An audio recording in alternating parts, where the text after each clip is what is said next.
Hello, my name is Matthias Cavodi. I like to welcome guys to my channel. Today we're going to talk about Generation X issue number 6, written by Scott Lobdell and art by Chris Bachalo.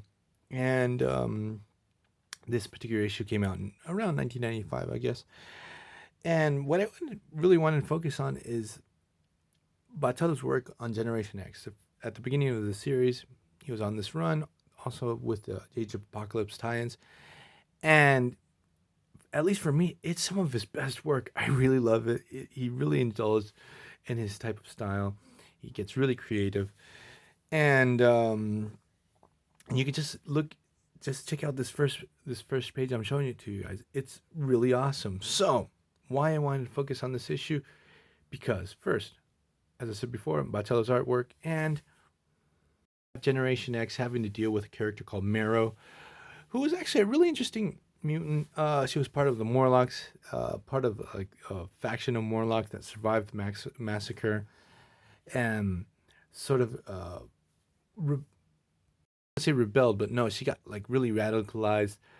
She was part of a group of Morlocks that openly attacked humanity, and she's really grotesque. And she can pull out bones from her body and use them as weapons. It's really gross, and Bachalo has a lot of fun with this character.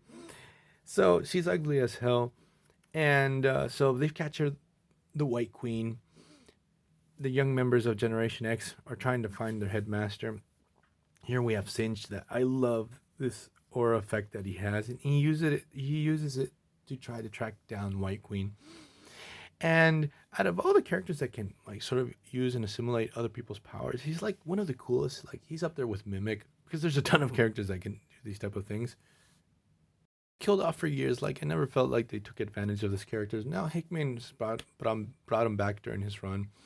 I think he's trying to do some interesting stuff with him. So we have Singe, Jubilee, Skin trying to find White Queen, save her. They're with Artie, this pink little dude. He used to run. I think he used to run around with the Power Pack. Then he becomes friends with Leech. So we have this whole conversation between Marrow's hatred for humanity, that she can't walk on the world above because due to her particular mutant powers, she's really grotesque, and that's why she really hates White Queen, because no one can tell that she has mutant powers, that her powers are mind powers, obviously. And we have White Queen just totally realizing that Marrow is dangerous as hell. She has this big lummox helper called Hemingway that's gigantic in size and super powerful in strength. And Marrow's using Leech to subdue White Queen's powers. So what happens is White Queen knocks out Leech, knocks him out cold, is able to use her mutant powers and subdues Marrow and Hemingway. Really hilarious that her students went to all this trouble and they weren't able to rescue her. And I just love how White Queen's characterized, because she's so cold and she's sort of full of herself and teaching kids and stuff like that, but she's like, the way she treats him, it's pretty terrible, especially Leech. After this, says a couple of lines like, "Leech, don't hit me again. I understand why you had to do it," but she doesn't even answer him. She just walks away. We cut to Dark Beast, and the cool thing is that during this time we discover that Dark Beast, who was from the Age of Apocalypse, when he entered this reality, he actually went to the past, and he's actually one.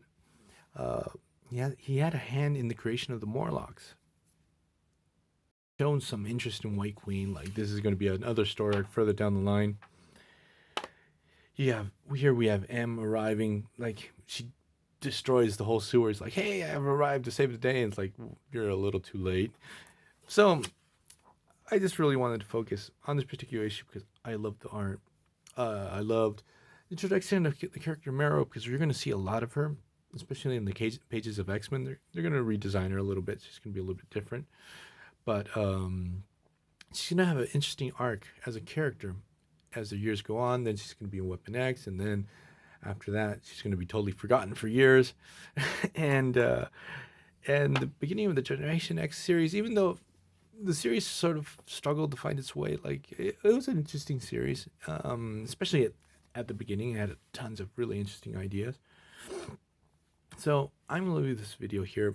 I recommend you guys reading Generation X. Look, try to learn more about the character Marrow. She has, again, an interesting arc. And see you guys next time. Bye.